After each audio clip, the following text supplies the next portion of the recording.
আজ শোকাবহ ১৫ই আগস্ট। ১৯৭৫ সালের ১৫ই আগস্টের ভোররাতে বঙ্গবন্ধু শেখ মুজিবুর রহমানকে যে পাষণ্ডতা নিয়ে, যে নির্মমতা নিয়ে, যে আদিমতা নিয়ে হত্যা করা হয়েছিল, এরকম মিলিটারি কু, এরকম সামরিক হত্যাকাণ্ড, এরকম পলিটিক্যাল ব্লান্ডার এবং পলিটিক্যাল মার্ডার কয়েক শত বছর ইতিহাসে আমাদের এই সমসাময়িক দুনিয়াতে ঘটেছে বলে আমার জানা নেই।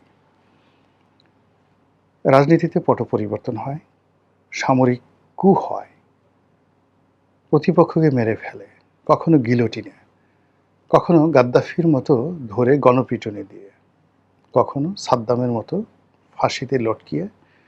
আমাদের এই পাক ভারত উপমহাদেশেও এরকম পলিটিক্যাল হত্যাকাণ্ড ঘটেছে। যেমন কর্নেল তাহেরকে হত্যা করা হয়েছে, যেমন জুলফিকার আলী ভুট্টোকে হত্যা করা হয়েছে। আবার সামরিক যে কুয়ের মাধ্যমে বহু হত্যাকাণ্ড ঘটিয়ে প্রতিপক্ষ ক্ষমতায় এসছে।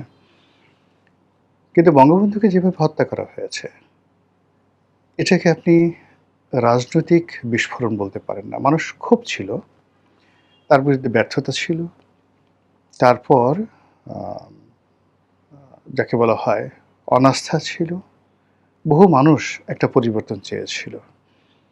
কিন্তু অবাক করা একটা বিষয় ছিল যে তিনি তার যুগের এমন একজন মানুষ ছিলেন, শত কিছুর শত প্রতিকূলতা সত্ত্বেও মানুষজন তার কাছেই যেত। তার শত্রুরা তার কাছে যেত, তার শত্রুরা তার উপর আস্থা রাখত, তার প্রতিদ্বন্দ্বীরা তিনি যেভাবে চাইতেন সেভাবে তর্ক করত, বিতর্ক করত, কিন্তু দিন শেষে তার উপর থেকে আস্থা সরিয়ে নিত না।